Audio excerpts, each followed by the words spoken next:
ದೇಶದ ಭವಿಷ್ಯ ಏನಾಗುತ್ತೆ? ದೇಶ ಹಿಂಗೆ ಹೋಗ್ತದೆ, ಹೋಗ್ತಾ ಇದ್ದರೆ ಹಿಂಗೆ ಹೋಗ್ತದೆ. ಸದ್ಯಕ್ಕೆ ತೊಂದರೆ ಇಲ್ಲ. ಅನೇಕ ಆಪತ್ತುಗಳಿದ್ದಾವೆ. ಅದೇ ಬಂದೇ ಹೇಳಿದ ಭೂಕಂಪಗಳಾಗ್ತವೆ.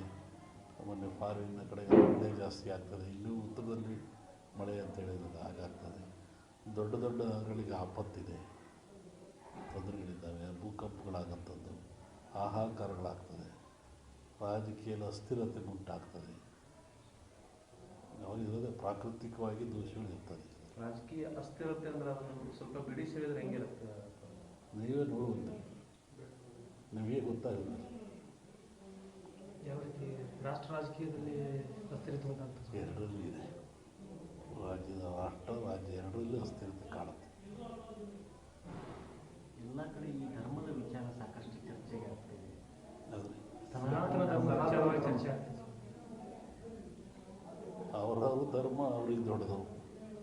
ಇದು ಭಾರತದಲ್ಲಿ ಸೆಕ್ಯುಲರಿಸಮ್, ಜಾತ್ಯತೀತವಾದ ಇದೆ. ಮತ್ತು ಅವರ ಧರ್ಮಕ್ಕೆ ನೋವಾದಾಗ ಅವರು ವ್ಯಕ್ತಪಡಿಸೋದು ಸಹಜ, ಅದು ತಪ್ಪೇನಲ್ಲ. ಅದರ ಬಗ್ಗೆ ನಾವು ಯಾವುದೇ ಪರ ವಿರೋಧ ಹೇಳುವಂಥದ್ದು ವಿಚಾರನ. ಒಂದು ಸಲವನ್ನು ಎಲ್ಲ ದೇಶಕ್ಕೂ, ಎಲ್ಲ ಮನೆತನಕ್ಕೂ, ಎಲ್ಲ ಜನಕ್ಕೂ ತನ್ನದೇ ಆದ ಧರ್ಮ, ನೀತಿ, ಪರಂಪರೆ ರೂಢಿ ಇರ್ತಾರೆ. ಅದಕ್ಕೆ ನೋವಾದಾಗ ಎಲ್ಲರಿಗೂ ನೋವಾಗ್ತದೆ. ಹಾಗೆ ರಾಷ್ಟ್ರಕ್ಕೂ ಒಂದು ಧರ್ಮ, ನೀತಿ ಇದೆ ಮತ್ತು ಎಲ್ಲ ಜನಾಂಗಕ್ಕೂ ಇದ್ದಾವೆ.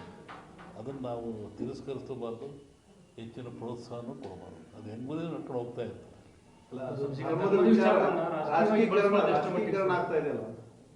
ಧರ್ಮದಲ್ಲಿ ರಾಜಕೀಯ ಇರಬಾರ್ದು, ಅದು ಅಪಾಯ ಆಗ್ತದೆ. ಪ್ರಜಾಪ್ರಭುತ್ವಕ್ಕೆ ರಾಜಕೀಯಕ್ಕೆ ಅಪಾಯವಾಗ್ತದೆ.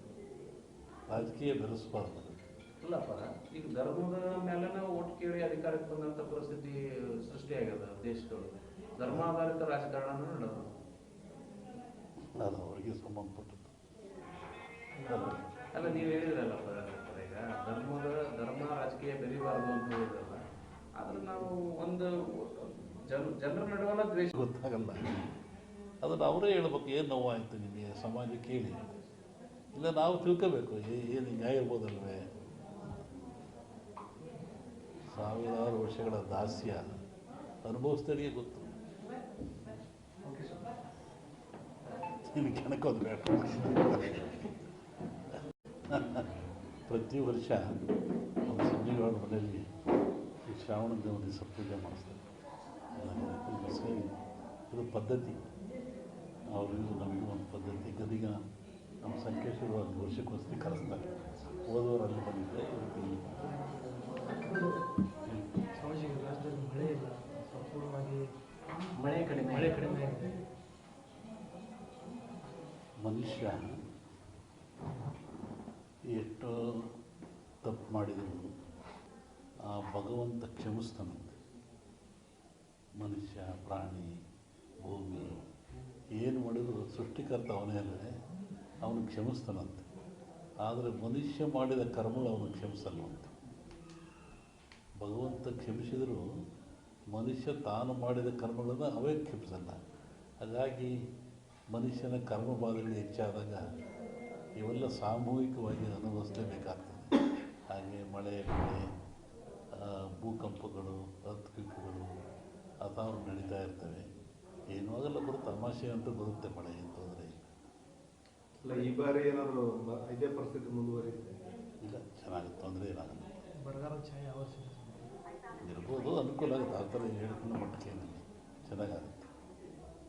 ಮೊನ್ನೆ ವಸತಿ ಹೇಳಿದ್ವಲ್ಲ, ಬೆಳಗಾವಿನಲ್ಲಿ ಶ್ರಾವಣ ಮಧ್ಯಭಾಗದಲ್ಲಿ ಮಳೆ ಬರ್ತಾರೆ. ನೀವು ಉತ್ತರ ಕರ್ನಾಟಕದಲ್ಲಿ ಆಯಿತು, ಎಲ್ಲ ಕಡೆಗೂ ಆಯ್ತಲ್ಲ. ಈಗ ಅಮಾವಾಸ್ಯೆ ನಂತರ ಇಲ್ಲಿ ಬರುತ್ತೆ, ತೊಂದರೆ ಇಲ್ಲ. ಅಮಾವಾಸ್ಯೆ ನಂತರ ಈ ಕಡೆ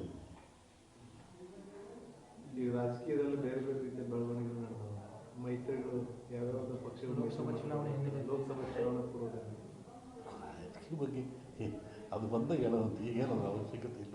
ಇನ್ನೇನು ಬಂದೇ ಬಿಡುತ್ತಾ ಹೇಳೋದು ಇನ್ನೊಂದ್ಸತಿ ಗೊತ್ತಿಲ್ಲ ಅವಾಗ. ಅಲ್ಲ, ಇದೇ ಪರಿಸ್ಥಿತಿ ಕಂಟಿನ್ಯೂ ಆಗುತ್ತೋ ಲೋಕಸಭೆಯಲ್ಲಿ ಏನಾದರೂ ಬದಲಾವಣೆ ಕಾಣಬಹುದು? ಹೇಳ್ತೀನಿ ಆ ಕಾಲಕ್ಕೆ. ಈಗ ಬಿಜೆಪಿ ಅವರು JDS ಅವರು ಹೊಂದಾಣಿಕೆಯನ್ನು ಮಾಡಬಹುದು. ಅದು ನಮಗೇನು ಸಂಬಂಧ, ಅದ್ರ ಬಗ್ಗೆ ನಮಗೇನು ವಿಚಾರ ಅಂತ ಹೇಳಬಾರ್ದು. ದೇಶದ ಭವಿಷ್ಯ ಏನಾಗುತ್ತೆ? ದೇಶ ಹಿಂಗೆ ಹೋಗ್ತಾ ಇದ್ದೀವಿ, ಹೋಗ್ತಾ ಇದ್ದರೆ ಹಿಂಗೆ ಹೋಗ್ತದೆ. ಸದ್ಯಕ್ಕೆ ತೊಂದರೆ ಇಲ್ಲ. ಅನೇಕ ಆಪತ್ತುಗಳಿದ್ದಾವೆ. ಅದೇ ಬಂದೇ ಹೇಳಿದ ಭೂಕಂಪಗಳಾಗ್ತವೆ. ಮೊನ್ನೆ ಫಾರಿನ್ನ ಕಡೆ ಮಳೆ ಜಾಸ್ತಿ ಆಗ್ತದೆ. ಇನ್ನೂ ಉತ್ತರದಲ್ಲಿ ಮಳೆ ಅಂತ ಹೇಳಿರೋದು ಹಾಗಾಗ್ತದೆ. ದೊಡ್ಡ ದೊಡ್ಡ ನಗರಗಳಿಗೆ ಆಪತ್ತಿದೆ, ತೊಂದರೆಗಳಿದ್ದಾವೆ, ಭೂಕಂಪಗಳಾಗಂಥದ್ದು, ಹಾಹಾಕಾರಗಳಾಗ್ತದೆ, ರಾಜಕೀಯದ ಅಸ್ಥಿರತೆ ಉಂಟಾಗ್ತದೆ. ಅವಾಗಿರೋದೇ ಪ್ರಾಕೃತಿಕವಾಗಿ ದೋಷಗಳಿರ್ತದೆ. ರಾಜಕೀಯ ಅಸ್ಥಿರತೆ ಅಂದ್ರೆ ಅದನ್ನು ಸ್ವಲ್ಪ ಬಿಡಿಸಿ ಹೇಳಿದ್ರೆ ಹೆಂಗಿರುತ್ತೆ? ನೀವೇ ನೋಡುವಂತೆ ನಿಮಗೆ ಗೊತ್ತಾಗುತ್ತೆ. ಯಾವ ರೀತಿ ರಾಷ್ಟ್ರ ರಾಜಕೀಯದಲ್ಲಿ ಅಸ್ಥಿರತೆ ಉಂಟಾಗ್ತದೆ? ಎರಡರಲ್ಲೂ ಇದೆ. ರಾಜ್ಯ ಎರಡರಲ್ಲೂ ಅಸ್ಥಿರತೆ ಕಾಣುತ್ತೆ. ಎಲ್ಲ ಕಡೆ ಈ ಧರ್ಮದ ವಿಚಾರ ಸಾಕಷ್ಟು ಚರ್ಚೆಗೆ ಆಗ್ತಿದೆ. ಆದರೆ ಸನಾತನ ಧರ್ಮ ವಿಚಾರವಾಗಿ ಚರ್ಚೆ ಆಗ್ತದೆ. ಅವರವ್ರ ಧರ್ಮ ಅವ್ರಿಗೆ ದೊಡ್ಡದು. ಇದು ಭಾರತದಲ್ಲಿ ಸೆಕ್ಯುಲರಿಸಮ್, ಜಾತ್ಯತೀತವಾದ ಇದೆ. ಮತ್ತು ಅವರ ಧರ್ಮಕ್ಕೆ ನೋವಾದಾಗ ಅವರು ವ್ಯಕ್ತಪಡಿಸೋದು ಸಹಜ, ಅದು ತಪ್ಪೇನಲ್ಲ. ಅದರ ಬಗ್ಗೆ ನಾವು ಯಾವುದೇ ಪರ ವಿರೋಧ ಹೇಳುವಂಥದ್ದು ವಿಚಾರ ಅಲ್ಲ. ಒಂದು ಸಲವನ್ನು ಎಲ್ಲ ದೇಶಕ್ಕೂ, ಎಲ್ಲ ಮನೆತನಕ್ಕೂ, ಎಲ್ಲ ಜನಕ್ಕೂ ತನ್ನದೇ ಆದ ಧರ್ಮ, ನೀತಿ, ಪರಂಪರೆ ರೂಢಿ ಇರ್ತದೆ. ಅದು ನೋವಾದಾಗ ಎಲ್ಲರಿಗೂ ನೋವಾಗ್ತದೆ. ಹಾಗೆ ರಾಷ್ಟ್ರಕ್ಕೂ ಒಂದು ಧರ್ಮ, ನೀತಿ ಇದೆ ಮತ್ತು ಎಲ್ಲ ಜನಾಂಗಕ್ಕೂ ಇದ್ದಾವೆ. ಅದನ್ನು ನಾವು ತಿರಸ್ಕರಿಸಬಾರ್ದು, ಹೆಚ್ಚಿನ ಪ್ರೋತ್ಸಾಹನೂ ಕೊಡಬಾರ್ದು. ಅದು ಹೆಂಗುದೇ ನಡ್ಕೊಂಡು ಹೋಗ್ತಾ ಇರ್ತದೆ.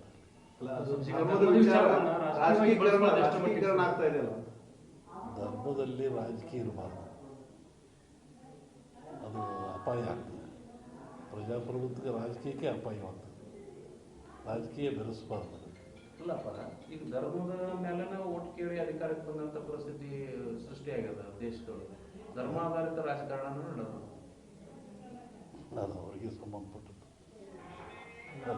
ಅಲ್ಲ, ನೀವು ಹೇಳಿದ್ರಲ್ಲಪ್ಪ ಈಗ ಧರ್ಮ ರಾಜಕೀಯ ಬೆರಿಬಾರ್ದು ಅಂತ ಹೇಳಿದ್ರಲ್ಲ. ಆದ್ರೆ ನಾವು ಒಂದು ಜನರ ನಡುವಲ್ಲ ದ್ವೇಷ ಬಿತ್ತಿ ಓಟು ಬೆಳ್ಕೊಳ್ಳುವಂಥ ಪರಿಸ್ಥಿತಿ ನಿರ್ಮಾಣ ಆಗ್ಯದ. ನೀರಿನಲ್ಲಿ ದೋಣಿ ಇರಬೇಕು, ದೋಣಿಲಿ ನೀರು ಇರಬೇಕು. ದೋಣಿ ಒಳಗೆ ನೀರಿದ್ರೆ ಏನಾಗ್ತದೆ? ಹುಡುಕ್ತಾನೆ. ನೀರಿನ ಮೇಲೆ ದೋಣಿದ್ರೆ ಹೋಗ್ತಾನೆ, ಒಂದಿನ ಲೈವ್ ಆಗ್ತದೆ. ದೋಣಿ ಮೇಲೆ ನೀರು ಬರುವಂಥ ಪರಿಸ್ಥಿತಿ ನಿರ್ಮಾಣ ಆಗುತ್ತೆ. ಈ ಮನುಷ್ಯರೆಲ್ಲ ಜಾಣರಾದಂಗೆ, ವಿದ್ಯೆ ಬಂದಂಗೆ ಈ ಜಾತಿ ವ್ಯವಸ್ಥೆ ಎಲ್ಲ ಕಡಿಮೆ ಆಗಬೇಕಾಗಿದೆ. ಅದ್ರ ಬದಲಾಗಿ ಈ ರಾಜಕೀಯದವರೇ ಜಾತಿ ಧರ್ಮನ ಬಿತ್ತಕತ್ತಾರೆ ಜನರು. ಪೂರ್ಣವಾದ ಜ್ಞಾನ ಯಾವ ಮನುಷ್ಯನಿಗಿರಲ್ಲ, ಅವಾಗ ಇವೆಲ್ಲ ಬರೋದು ಸಹಜ. ಸಂಪೂರ್ಣವಾದ ಜ್ಞಾನ ಗಳಿಸಿದರೆ ಯಾವುದಕ್ಕೂ ಅವಕಾಶ ಇರಲ್ಲ. ಅರಿವು ಹೇಳ್ತೀವಲ್ಲ, ನಾವು ತಿಳಿದದೇ ಎಷ್ಟು ಉದ್ದಾಗ ಇವೆಲ್ಲ ಬರ್ತವೆ.